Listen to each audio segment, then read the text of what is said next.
భక్తులారా, మీ మనస్సు ఒక ఆగని ప్రవాహంలా మారిందా?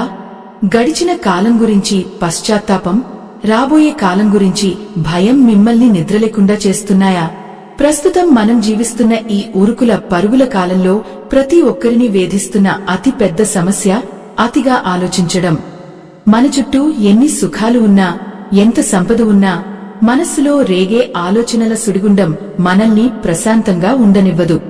ఈ ఆధ్యాత్మిక రహస్యం మీకు పూర్తిగా అర్థం కావాలన్నా, ఆ పరమాత్ముడి దివ్య అనుగ్రహం మీకు దక్కాలన్నా, మీ జీవితంలోని చీకట్లు తొలగిపోయి ఒక నూతన కాంతి ఉదయించాలన్నా ఈ వీడియోను ఎక్కడా ఆపకుండా చివరి వరకు చూడండి. ఈ ప్రయాణం మీ ఆలోచన విధానాన్ని మార్చి మీ హృదయంలో ఒక అద్భుతమైన ప్రశాంతతను నింపుతుందని నేను గట్టిగా నమ్ముతున్నాను. ఆకాశం ఉదయపు బంగారు వర్ణంతో మెరిసిపోతోంది. సూర్యభగవానుడి లేత కిరణాలు పద్మాలపై పడి ఆ పద్మాలు పరమానందంతో వికసిస్తున్నాయి. ప్రకృతి అంతా ఒక దివ్యమైన వెలుగుతో నిండిపోయింది. ఇలాంటి ఒక మనోహరమైన వాతావరణంలో మనం ద్వాపర యుగంలోని కురుక్షేత్ర రణరంగానికి వెళదాం. అక్కడ కేవలం యుద్ధం మాత్రమే జరగలేదు, మానవ మనస్తత్వానికి సంబంధించిన ఒక గొప్ప చికిత్స జరిగింది. అర్జునుడు గొప్ప వీరుడే కావచ్చు, కాని యుద్ధభూమిలో అతను ఒక సామాన్య మానవుడిలా అతిగా ఆలోచించడం మొదలుపెట్టాడు. తన బంధువులను చంపాలా? యుద్ధం గెలిస్తే వచ్చే ఫలితమేమిటి? ఒకవేళ ఓడిపోతే ఏమవుతుంది? ఇలాంటి వేల ఆలోచనలు అతని మనస్సును బలహీనపరిచాయి. గాండివం చేజారిపోయింది, కళ్ళు నీళ్లతో నిండిపోయాయి. అప్పుడు జగద్గురువు కృష్ణ పరమాత్మ మందహాసంతో అర్జునుడి వైపు చూశారు. ఆ నవ్వులో ఒక వింతైన తేజస్సు ఉంది. అది భవిష్యత్తు గురించి భయపడే ప్రతి మనిషికి ధైర్యాన్ని ఇచ్చే వెలుగు. కృష్ణుడు అర్జునుడితో ఇలా అంటారు: ఓ పార్థ, నువ్వు లేనిపోని ఆలోచనలతో నిన్ను నువ్వు బంధించుకుంటున్నావు. నీ కర్మను చేయడం మాత్రమే నీ చేతుల్లో ఉంది, ఫలితం మీద నీకు ఎప్పుడూ అధికారం లేదు. ఈ ఒక్క మాటలో ఎంతటి లోతైన అర్థం ఉందో గమనించండి. మన అతి ఆలోచనలకు మూల కారణం ఏమిటి? ఫలితం మనకు అనుకూలంగా రావాలనే కోరిక, లేదా ప్రతికూలంగా వస్తుందేమో అనే భయం. మనం చేసే పని మీద కంటే ఆ పని వల్ల వచ్చే లాభనష్టాల మీద మన దృష్టి ఎక్కువగా ఉంటుంది. అందుకే మనస్సు అలజడికి గురవుతుంది. కృష్ణుడు చెప్పిన నిష్కామ కర్మ అంటే పనిని వదిలేయడం కాదు, పని మీద ఉండే అతి ఉద్వేగాన్ని వదిలేయడం. ఒక చిత్రకారుడు ఒక అందమైన చిత్రాన్ని గీస్తున్నప్పుడు ఆ చిత్రం ఎంత ధరకు అమ్ముడవుతుందో అని ఆలోచిస్తే అతను ఆ చిత్రంలో జీవాన్ని నింపలేడు. అదే తన పనిని దైవార్పితంగా తన్మయత్వంతో చేస్తే ఆ చిత్రం అద్భుతంగా రావడమే కాకుండా అతని మనస్సు కూడా పరమశాంతిని పొందుతుంది. మన ఆలోచనలు ఎలా ఉంటాయంటే, ఒక చిన్న కొవ్వొత్తి వెలుగును చూసి అది ఇల్లంతా తగులబెట్టేస్తుందేమో అని భయపడేలా ఉంటాయి. కాని ఆ వెలుగును ఉపయోగించుకుని చీకటిని ఎలా పోగొట్టుకోవాలో మనం ఆలోచించం. అతిగా ఆలోచించడం వల్ల మన శక్తి అంతా వృధా అయిపోతుంది. మనం రేపటి గురించి ఆలోచిస్తూ నేటి ఆహ్లాదకరమైన సమయాన్ని కోల్పోతున్నాం. కృష్ణుడు అర్జునుడికి వివరించినట్లుగా మన మనస్సు ఒక పగ్గాలు లేని గుర్రం వంటిది. దానికి వివేకం అనే పగ్గాన్ని తగిలించాలి. నువ్వు చేసే ప్రతి పనిని నాకే అర్పించు అని కృష్ణుడు చెప్పినప్పుడు దాని అర్థం మన బాధ్యతల నుండి తప్పించుకోవడం కాదు, మనం చేసే ప్రతి పనిలోనూ దైవత్వాన్ని చూడటం. మీరు ఒక విద్యార్థి అయినా, ఒక ఉద్యోగి అయినా, లేదా గృహిణి అయినా మీరు చేసే పనిని ఒక యజ్ఞంలా భావించండి. ఫలితం గురించి చింతించకండి, ఎందుకంటే ఫలితం అనేది కాలం నిర్ణయించేది, భగవంతుడి సంకల్పం మీద ఆధారపడి ఉండేది. కృష్ణ పరమాత్మ అర్జునుడికి విశ్వరూపాన్ని చూపించినప్పుడు అర్జునుడికి ఒక విషయం అర్థమైంది. ఈ ప్రపంచమంతా ఒక క్రమశిక్షణతో నడుస్తోంది. నక్షత్రాలు వాటి కక్షలో తిరుగుతున్నాయి, సూర్యుడు సమయానికి ఉదయిస్తున్నాడు, నదులు సముద్రం వైపు ప్రవహిస్తున్నాయి. ఇవన్నీ ఏ ఆలోచన లేకుండా వాటి ధర్మాన్ని నెరవేరుస్తున్నాయి. మరి మనిషి మాత్రమే ఎందుకు ఇన్ని ఆలోచనలతో సతమతమవుతున్నాడు? ఎందుకంటే మనిషి తనను తాను ఈ సృష్టికి కర్తగా భావిస్తున్నాడు. నేను చేస్తున్నాను అనే అహంకారం ఉన్నంత కాలం అతి ఆలోచనలు మనల్ని వదలవు. నేను కేవలం ఒక నిమిత్తం మాత్రమే నడిపించేవాడు ఆ పరమాత్ముడు అనే భావన మనలోకి వచ్చినప్పుడు మన మనస్సు మీద ఉన్న బరువు ఒక్కసారిగా దిగిపోతుంది. ఆ ప్రశాంతతలో మనకు సరైన మార్గం కనిపిస్తుంది. అతిగా ఆలోచించే వ్యక్తి చీకటి గదిలో గోడలను వెతుకుతూ ఉంటాడు. కాని ప్రశాంతంగా ఉన్న వ్యక్తి కిటికీ తలుపులు తీసి బయట ఉన్న కాంతిని చూస్తాడు. భక్తులారా, ఈ క్షణమే మీ మనస్సులోని భారాలను ఆ కృష్ణుడి పాదాల చెంత ఉంచండి. గతంలో జరిగిన పొరపాట్లు మిమ్మల్ని బాధపెడుతుంటే వాటిని అనుభవాలుగా మార్చుకోండి. భవిష్యత్తు గురించి ఆందోళన ఉంటే దాన్ని భగవంతుడికి అప్పగించండి. మనం చేయగలిగింది కేవలం ఒక్కటే, ప్రస్తుతం మన ముందున్న పనిని మనస్ఫూర్తిగా చేయడం. ఆ పని చిన్నదైనా పెద్దదైనా దానికి మీ సంపూర్ణ ఏకాగ్రతను ఇవ్వండి. ఆలోచనలు రావడం సహజం, కాని వాటి వెనుక పరిగెత్తడం మన చేతుల్లో ఉంటుంది. మనస్సు అనే అల్లకల్లోలమైన సముద్రాన్ని ప్రశాంతంగా మార్చుకోవడానికి కృష్ణ పరమాత్మ చూపిన మార్గమే ఈ జీవన వేదం. సూర్యుడు తన ఉదయ కిరణాలతో ఈ లోకాన్ని ఎలాగైతే మేల్కొల్పుతాడో ఈ దివ్య జ్ఞానం కూడా మీ అంతరాత్మను అలానే మేల్కొల్పుతుంది. కురుక్షేత్ర రణరంగంలో వేల కొద్దీ ఏనుగులు, గుర్రాలు, వీరుల మధ్య ఉన్నప్పటికీ కృష్ణ పరమాత్మ ముఖం మీద ఆ మందహాసం చెక్కుచెదరలేదు. ఎందుకంటే ఆయనకు కాలం యొక్క గమనం తెలుసు, కర్మ యొక్క రహస్యం తెలుసు. అర్జునుడు తన ఆలోచనల వలయంలో చిక్కుకుని విలపిస్తుంటే కృష్ణుడు అతనికి ఒక గొప్ప సత్యాన్ని బోధించారు. ఆ సత్యమే మన జీవితాల్లోని అతి చింతకు అసలైన మందు. మనం తరచుగా అనుకుంటూ ఉంటాం, నాకు ఈ ఉద్యోగం రాకపోతే ఏమవుతుంది, నా పిల్లల భవిష్యత్తు ఎలా ఉంటుంది, సమాజం నన్ను ఏమనుకుంటుంది అని. ఇవన్నీ ఊహాజనితమైన భయాలు మాత్రమే. ఈ ఆలోచనలు ఒక గొలుసుకట్టులా ఒకదాని వెనుక ఒకటి వచ్చి మన మనస్సును బంధించేస్తాయి. ప్రకాశవంతమైన ఆ ఉదయాన కృష్ణుడు అర్జునుడితో ఇలా అంటారు, ఓ కుంతిపుత్రా, నీవు కేవలం నీ కర్తవ్యాన్ని మాత్రమే చూడు. ఫలితం ఎలా ఉంటుందో అని ఆలోచించడం నీ పని కాదు. ఈ మాట వినడానికి సరళంగా ఉన్నా ఆచరించడానికి ఎంతో ధైర్యం కావాలి. మనం చేసే ప్రతి చిన్న పని వెనుక ఒక ఆశ ఉంటుంది. ఆశ నెరవేరకపోతే ఏమవుతుందో అనే భయమే మనల్ని అతిగా ఆలోచించేలా చేస్తుంది. ఉదాహరణకు, ఒక రైతు విత్తనం నాటినప్పుడు అది మొలకెత్తుతుందా లేదా అని ప్రతి నిమిషం మట్టిని తవ్వి చూడడు. అతను తన పనిని నమ్మకంతో చేస్తాడు, ప్రకృతి మీద భారాన్ని వేస్తాడు. మనం కూడా మన జీవితంలో విత్తనాలు నాటుతున్నాం కాని ఫలితం కోసం మట్టిని ప్రతిరోజు తవ్వి చూస్తున్నాం. దీనివల్ల పని పాడవ్వడమే కాకుండా మన మనస్సు కూడా అలసిపోతుంది. కృష్ణుడు అర్జునుడికి సమత్వము గురించి వివరించారు. జయాపజయాలను, లాభనష్టాలను, సుఖదుఃఖాలను సమానంగా స్వీకరించడం నేర్చుకోవాలి. ఆ రణరంగం మధ్యలో కృష్ణుడి దివ్య మంగళ స్వరూపం వెలుగులినుతోంది. ఆ వెలుగులో అర్జునుడికి తన తప్పు అర్థమైంది. అతిగా ఆలోచించడం అనేది ఒక మానసిక వ్యాధి అని, అది మన విచక్షణ జ్ఞానాన్ని చంపేస్తుందని అతను గ్రహించాడు. మనం కూడా మన నిత్య జీవితంలో ఎన్నో అనవసరమైన విషయాలను తలకెత్తుకుంటాం. మన ప్రమేయం లేని విషయాల గురించి, మన నియంత్రణలో లేని పరిస్థితుల గురించి గంటల తరబడి ఆలోచిస్తూ కూర్చుంటాం. కృష్ణుడు చెప్పినట్లు మనస్సు అనేది ఒక పదునైన కత్తి వంటిది. దాన్ని సరైన దిశలో ఉపయోగిస్తే జీవితాన్ని అందంగా తీర్చిదిద్దుకోవచ్చు, లేదంటే మనల్ని మనమే గాయపరచుకోవచ్చు. మీ ఆలోచనలను గమనించండి. అవి మిమ్మల్ని ముందుకు తీసుకెళ్తున్నాయా లేక ఒకే చోట బంధించి ఉంచుతున్నాయా? మీరు గమనిస్తే మన ఆలోచనల్లో 90% అసలు ఎప్పటికీ జరగని విషయాల గురించే ఉంటాయి. ఇదొక మాయాజాలం. బృందావనంలో కృష్ణుడు వేణువు ఓదుతున్నప్పుడు ఆ సంగీతానికి గోవులన్నీ పరవశించిపోయేవి. ఆ క్షణంలో వాటికి గతం లేదు, భవిష్యత్తు లేదు. కేవలం ఆ మధురమైన నాదం మాత్రమే ఉంది. మనిషి కూడా అలా వర్తమానంలో జీవించడం నేర్చుకోవాలి. అతిగా ఆలోచించే వ్యక్తి ఎప్పుడు గతం యొక్క భారంతోనో లేక భవిష్యత్తు యొక్క భయంతోనో ఉంటాడు. కాని భగవంతుడు మనకు ఇచ్చింది కేవలం ఈ క్షణం మాత్రమే. ఈ క్షణాన్ని మీరు ఎలా వినియోగించుకుంటున్నారు అనేదే మీ జీవితాన్ని నిర్ణయిస్తుంది. కృష్ణుడు అర్జునుడికి స్థితప్రజ్ఞత గురించి చెప్పారు. అంటే ఏ పరిస్థితిలోనూ చలించని బుద్ధి కలిగి ఉండటం.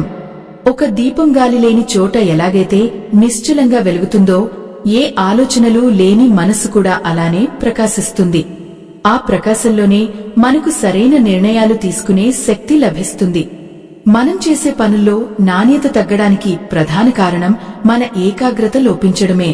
పని చేస్తున్నప్పుడు మనస్సు ఎక్కడో ఉంటుంది. ఫలితం మీద ఆశ మనల్ని పని మీద దృష్టి పెట్టనివ్వదు. కృష్ణుడు చెప్పిన నిష్కామ కర్మ యోగం అంటే ఇదే. పనిని దైవంగా భావించి పూర్తి నిమగ్నతతో చేయడం. అలా చేసినప్పుడు పని ఒక భారంగా అనిపించదు, అదొక ఆనందంగా మారుతుంది. అర్జునుడు తన బంధువులను చూసి చలించినప్పుడు కృష్ణుడు అతనికి వారి దేహాల గురించి కాక వారిలో ఉన్న ఆత్మ గురించి వివరించాడు. ఆత్మ నిత్యమైనది, దానికి చావు లేదు. మన ఆలోచనలు కూడా తాత్కాలికమైన అలల వంటివి. సముద్రం లోతుగా ఉంటే పైన వచ్చే అలలు సముద్రాన్ని ఏమీ చేయలేవు. అలానే మన అంతరాత్మ లోతుల్లో ప్రశాంతతను నింపుకుంటే పైన వచ్చే ఆలోచనల తుఫానులు మనల్ని ఏమీ చేయలేవు. ఆ కృష్ణ పరమాత్మ చూపుల్లో ఒక అభయం ఉంది. నువ్వు నాకు శరణాగతి చేయి, నీ బాధ్యత నేను తీసుకుంటాను అని ఆయన మాటిచ్చారు. శరణాగతి అంటే సోమరితనం కాదు, మన అహంకారాన్ని వదిలేయడం. నేను మాత్రమే ఈ పనిని చేయగలను, నా వల్లే ఇదంతా జరుగుతోంది అనే భావన పోయినప్పుడు అతిగా ఆలోచించాల్సిన అవసరం ఉండదు. ఎందుకంటే నడిపించేవాడు మరొకడు ఉన్నాడని మనకు అర్థమవుతుంది. ఆ నమ్మకమే మనకు కొండంత అండా. ఈ ప్రపంచంలో ఏదీ శాశ్వతం కాదు. ఈరోజు మీకు పెద్ద సమస్యగా అనిపిస్తున్న విషయం కొన్ని ఏళ్ల తర్వాత గుర్తు కూడా ఉండదు. మరి అటువంటప్పుడు ఈ క్షణాన ఎందుకు ఇంత ఆందోళన? కృష్ణుడి బోధనల సారాంశం ఒక్కటే: నీ కర్మను నిస్వార్థంగా చేయి, మిగిలినది కాలానికి వదిలేయి. భక్తులారా, మీ మనస్సులోని చీకటిని తొలగించడానికి జ్ఞానం అనే దీపాన్ని వెలిగించండి. అతిగా ఆలోచించడం వల్ల వచ్చే ఒత్తిడి మీ ఆరోగ్యాన్ని కూడా దెబ్బతీస్తుంది. ప్రశాంతంగా ఊపిరి తీసుకోండి. కృష్ణుడు తన వేణుగానంతో ప్రపంచాన్ని ఎలా సమ్మోహనం చేశారో మీరు కూడా మీ ప్రశాంతతతో మీ చుట్టూ ఉన్న ప్రపంచాన్ని ప్రభావితం చేయవచ్చు.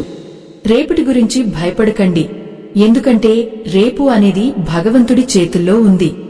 నిన్నటి గురించి చింతించకండి, ఎందుకంటే అది గడిచిపోయింది. ఈరోజు ఈ నిమిషం మీది, దీన్ని సద్వినియోగం చేసుకోండి. అర్జునుడికి కృష్ణుడు చెప్పినట్లుగా నీ మనస్సును నీవు గెలిస్తే ఈ ప్రపంచాన్నే గెలిచినట్లు. అతి ఆలోచనల నుండి బయటపడటం అంటే జీవితం నుండి పారిపోవడం కాదు, జీవితాన్ని మరింత స్పష్టంగా చూడటం. మన ఆలోచనలు మబ్బుల వంటివి, అవి వస్తుంటాయి, పోతుంటాయి. కానీ ఆకాశంలాంటి మన ప్రజ్ఞ ఎప్పుడూ స్థిరంగా ఉండాలి. మబ్బులు వచ్చాయని ఆకాశం కలుషితం కాదు కదా, అలానే ఆలోచనలు వచ్చాయని మీ మనస్సు పాడవకూడదు. కృష్ణ పరమాత్మ నీడలో మీకు ఎప్పుడూ రక్షణ ఉంటుంది. మీరు చేయవలసిందల్లా ఆయన చెప్పిన ధర్మాన్ని అనుసరించడమే. ప్రతి ఆలోచనను ఒక ప్రశ్నగా కాకుండా ఒక అనుభవంగా చూడండి. అప్పుడే మీరు ఈ అతి ఆలోచనల సుడిగుండం నుండి బయటపడగలరు. ఆ పరమాత్ముని దివ్యశక్తి మీలో నిండి మీ మనస్సును ఒక వికసించిన పద్మంలా మార్చుగాక. మన అంతరాత్మ అనే సరోవరంలో ప్రశాంతత నెలకొన్నప్పుడు ఎన్ని ఆలోచనల అలలు వచ్చినా అవి మనల్ని ముంచెత్తలేవు. అర్జునుడు తన బంధువుల వైపు చూసి, వీరందరినీ చంపి నేను పొందే విజయం ఎందుకు అని ప్రశ్నించినప్పుడు అది అతని లోపల ఉన్న అతి ఆలోచనల ప్రతిరూపం. నిజానికి ఆ క్షణంలో జరగబోయేది ఒక ధర్మయుద్ధం. కాని అర్జునుడు రేపటి గురించి, వచ్చే పాపం గురించి, కులక్షయం గురించి ఊహించుకుంటూ కూర్చున్నాడు. అప్పుడు కృష్ణుడు నవ్వి, అర్జునా, నీవు జరగని దాని గురించి చింతిస్తున్నావు, జరగబోయే దాని గురించి భయపడుతున్నావు. కాని జరిగేదంతా నా సంకల్పమేనని ఎందుకు గ్రహించడం లేదు అని అడిగారు. ఈ ఒక్క మాట మన జీవితంలోని అతి పెద్ద భారాన్ని దించేస్తుంది. మన ప్రమేయం లేకుండానే ఈ సృష్టిలో ఎన్నో అద్భుతాలు జరుగుతున్నాయి. గాలి వీస్తోంది, వాన కురుస్తోంది, పంటలు పండుతున్నాయి. వీటన్నింటి వెనుక ఒక అదృశ్య శక్తి ఉంది. ఆ శక్తి మీద నమ్మకం ఉంచడమే అతి ఆలోచనలకు అసలైన విరుగుడు. మనం ఒక అడవిలో ప్రయాణిస్తున్నప్పుడు దారి తప్పిపోతే భయంతో అటు ఇటు పరుగులు తీస్తాం. దీనివల్ల మన శక్తి తగ్గిపోతుందే తప్ప దారి దొరకదు. అదే ఒక్క నిమిషం ఆగి ప్రశాంతంగా దిక్కులను గమనిస్తే సరైన మార్గం కనిపిస్తుంది. అతిగా ఆలోచించడం అంటే ఆ అడవిలో పరుగులు తీయడమే. కృష్ణ పరమాత్మ బోధించిన గీతాసారం ప్రకారం ఏకాగ్రత అనేది మన అతిపెద్ద ఆయుధం. మీరు చేసే పని మీద మాత్రమే మీ దృష్టి ఉండాలి. ఒక చిన్న ఉదాహరణ చూద్దాం. ఒక నది ప్రవహిస్తున్నప్పుడు మార్గంలో పెద్ద పెద్ద రాళ్లు ఎదురవుతాయి. ఆ రాళ్లను చూసి నది ఆగిపోదు, లేదా వాటిని ఎలా దాటాలా అని అతిగా ఆలోచించదు. అది కేవలం తన ప్రవాహాన్ని కొనసాగిస్తుంది. సహజంగానే మార్గాన్ని వెతుక్కుంటుంది. మనిషి జీవితం కూడా ఒక నది లాంటిది. సమస్యలు అనే రాళ్లు ఎదురైనప్పుడు వాటి గురించి ఆలోచిస్తూ ఆగిపోకూడదు. మన పని మనం చేసుకుంటూ పోతే కాలమే మనకు మార్గాన్ని చూపిస్తుంది. ఈ ప్రకాశవంతమైన సత్యాన్ని గ్రహించినప్పుడు మన మనస్సు తేలికపడుతుంది. భక్తులారా, ఈ ప్రయాణంలో మనం ముందుకు వెళ్లే కొద్దీ మన అంతరాత్మలో ఒక కొత్త చైతన్యం కలుగుతోంది కదూ. ఈ అమూల్యమైన ఆధ్యాత్మిక జ్ఞానం మరికొంతమందికి చేరువవ్వాలని, వారి జీవితాల్లో కూడా అతి ఆలోచనల చీకట్లు తొలగా ప్రశాంతత వెల్లివిరియాలని మీరు ఆశిస్తే మన ఈ పవిత్ర ప్రయాణాన్ని మీ ఆత్మీయులతో పంచుకోండి. మీ ఒక్క స్పందన మరికొందరి మనసులను ప్రశాంతత వైపు నడిపిస్తుంది. ఇది కేవలం సమాచారం కాదు, ఒక జీవన మార్గం. ఈ మార్గంలో మాతో కలిసి నడవడానికి సిద్ధంగా ఉండండి. కృష్ణుడు అర్జునుడికి వివరించినట్లుగా మనస్సును జయించడం అంటే దాన్ని చంపడం కాదు, దాన్ని మిత్రుడిగా మార్చుకోవడం. ఉద్ధరేదాత్మనాత్మానం అంటే నీకు నీవే మిత్రుడవు, నీకు నీవే శత్రువు అని అర్థం. మనం అనవసరమైన ఆలోచనలతో మనకు మనమే శత్రువులుగా మారుతున్నాం. ఈ క్షణంలో మీరు ఒక నిర్ణయం తీసుకోండి. నేను నా ఆలోచనల బానిసను కాను, నా ఆలోచనలకు నేనే యజమానిని అని. కృష్ణుడు మయూరు పింఛాన్ని ధరించినట్లు మనం కూడా మన బాధ్యతలను ఒక అలంకారంగా భావించాలి తప్ప భారాన్ని తలకెత్తుకోకూడదు. ఆ నెమలి పింఛం ఎంత తేలికగా ఉంటుందో మన మనసు కూడా అంత తేలికగా ఉండాలి. ఈ ప్రపంచం ఒక పెద్ద రంగస్థలం. ఇక్కడ మనం కేవలం పాత్రధారులం మాత్రమే. సూత్రధారి అయిన ఆ పరమాత్ముడు మనల్ని నడిపిస్తున్నప్పుడు మనం ఎందుకు భయపడాలి? ఏది జరిగినా అది నా మంచికే అనే భావన మనలో ఉన్నప్పుడు అతిగా ఆలోచించాల్సిన అవసరం అసలే ఉండదు. ప్రతి ఉదయం సూర్యుడు కొత్త ఆశలను తీసుకువస్తాడు. రాత్రి ఎంత చీకటిగా ఉన్నా ఉదయం కాంతి రాక తప్పదు. అలాగే మీ మనసులో ఎన్ని ఆందోళనలు ఉన్నా జ్ఞానం అనే వెలుగు సోకగానే అవన్నీ పటపంచలైపోతాయి. అర్జునుడికి విశ్వరూపం కనిపించినప్పుడు అతనిలోని అహంకారం, భయం, అతి ఆలోచనలు అన్నీ ఆ దివ్య తేజస్సులో కరిగిపోయాయి. అతనికి అర్థమైంది ఏమిటంటే తాను చేస్తున్న యుద్ధం కేవలం బయట మాత్రమే కాదు, తన లోపల కూడా అని. మన లోపల జరిగే యుద్ధంలో మనం గెలవాలంటే మన సారథిగా కృష్ణుడిని ఉంచుకోవాలి.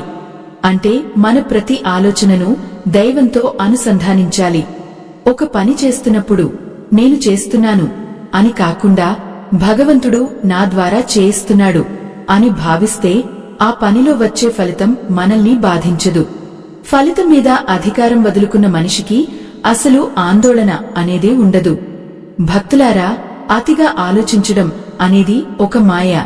ఈ మాయను దాటడానికి భక్తి, జ్ఞానం అనే రెండు రెక్కలు కావాలి. పక్షి ఆకాశంలో ఎగురుతున్నప్పుడు అది కింద పడిపోతానని భయపడదు, ఎందుకంటే దానికి తన రెక్కల మీద నమ్మకం ఉంటుంది. మీకు కూడా మీలోని దైవిక శక్తి మీద నమ్మకం ఉండాలి. కృష్ణ పరమాత్మ కురుక్షేత్రంలో ఒక్క ఆయుధం కూడా పట్టకుండానే విజయాన్ని సాధించిపెట్టారు. అంటే శారీరక బలం కంటే మానసిక స్థిరత్వం, దైవబలం గొప్పవని ఆయన నిరూపించారు. మన సమస్యలకు పరిష్కారం బయట ఎక్కడో లేదు, మన ప్రశాంతమైన మనస్సులోనే ఉంది. ఆ ప్రశాంతతను పొందాలంటే గతాన్ని వదిలేయండి, భవిష్యత్తును దైవానికి అప్పగించండి, వర్తమానంలో నివసించండి. ఇదే కృష్ణుడు మనకు ఇచ్చిన పరమ రహస్యం. ఈ రహస్యాన్ని అర్థం చేసుకున్నవాడు ఈ లోకంలోనే స్వర్గాన్ని చూస్తాడు. లోకమంతా ఒక దివ్యమైన క్రమంలో నడుస్తోంది. చెట్లు సరైన కాలంలో పూలు పూస్తున్నాయి, పక్షులు సరైన దిశలో ప్రయాణిస్తున్నాయి. వీటన్నింటికీ ఏ అతి ఆలోచనలు లేవు. మరి అత్యున్నతమైన బుద్ధి ఉన్న మనిషి మాత్రమే ఎందుకు తడబడుతున్నాడు?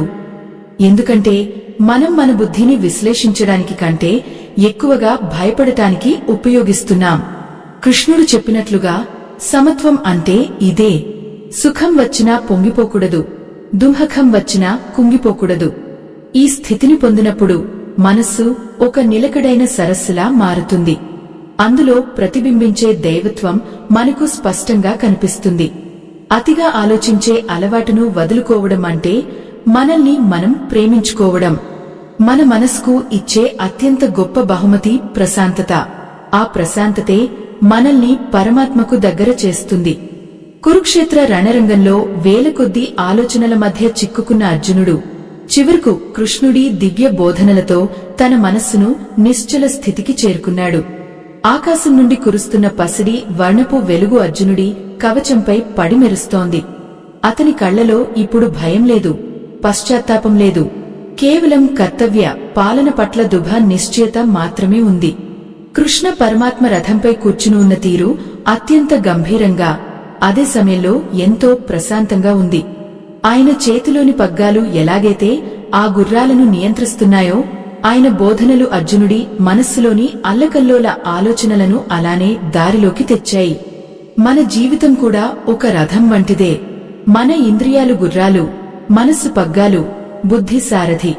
ఆ సారథి స్థానంలో కృష్ణుడిని అంటే వివేకాన్ని కూర్చోబెట్టినప్పుడు ప్రయాణం ఎంత కఠినంగా ఉన్నా గమ్యం మాత్రం సురక్షితంగా ఉంటుంది. అతిగా ఆలోచించే మనిషి తన సారథిని పక్కన పెట్టి తానే పగ్గాలను లాగాలని చూస్తాడు. దానివల్ల గందరగోళం తప్ప ఏమీ రాదు. కాని ఎప్పుడైతే మనం ఆ భగవంతుడి మీద సంపూర్ణ నమ్మకం ఉంచుతామో అప్పుడు మన మనస్సు నిశ్చలమైన ఒక దీపంలా వెలుగుతుంది. ఈ ఆధ్యాత్మిక ప్రయాణంలో మనం గమనించవలసిన అతి ముఖ్యమైన విషయం ఏమిటంటే మన ఆలోచనలు మనల్ని నడిపించకూడదు, మనమే మన ఆలోచనలను నడిపించాలి. కృష్ణుడు అర్జునుడికి ఇచ్చిన చివరి సందేశం యథేచ్ఛసి తథాకురు అంటే నీకు నచ్చినట్లు చేయి అని. అంటే భగవంతుడు మనకు మార్గాన్ని చూపిస్తాడు, కాని ఆ మార్గంలో నడవాల్సింది మనమే. అతిగా ఆలోచించడం వల్ల మనం అడుగు ముందుకు వేయలేం. ఒకే చోట నిలబడి ఉంటే ప్రయాణం పూర్తి కాదు. మన చుట్టూ ఉన్న ప్రపంచం ఎంతో కాంతివంతంగా, ఆశాజనకంగా ఉంది. సూర్యోదయం ప్రతిరోజు మనకు ఒక కొత్త అవకాశాన్ని ఇస్తుంది. నిన్నటి తప్పులను తలుచుకుంటూ కూర్చుంటే నేటి అద్భుతమైన సూర్యోదయాన్ని మనం చూడలేం. భగవంతుడు మనకు ఇచ్చిన ఈ జీవితం ఒక గొప్ప వరం. ఈ వరాన్ని అనవసరమైన చింతలతో పాడు చేసుకోకండి. మీరు ఏ పని చేసినా, అది చిన్నదైనా పెద్దదైనా, అందులో పరమాత్మను దర్శించండి.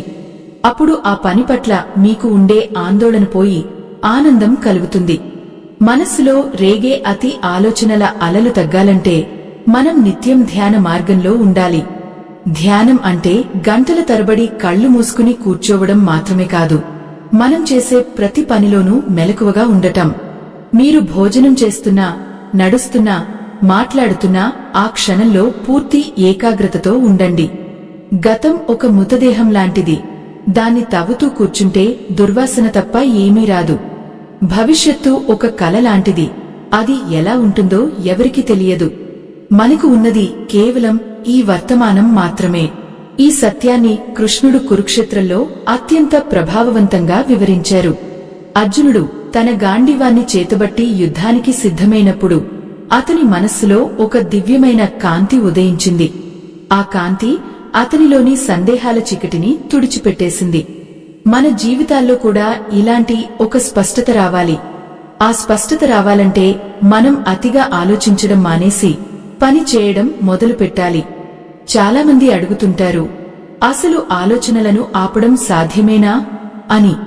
ఆలోచనలను ఆపడం అంటే వాటిని అణచివేయడం కాదు, వాటిని గమనించడం. ఒక ప్రవాహంలా వచ్చే ఆలోచనలను దూరం నుండి చూసే సాక్షిగా మీరు మారాలి. అప్పుడు ఆ ఆలోచనలు మిమ్మల్ని ప్రభావితం చేయలేవు. కృష్ణుడు చెప్పినట్లుగా ఈ ప్రపంచం ఒక మాయాజాలం. ఇక్కడ ఏదీ శాశ్వతం కాదు.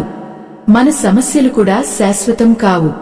మనం పడే ఆవేదన, ఆందోళన అంతా క్షణికమైనవి.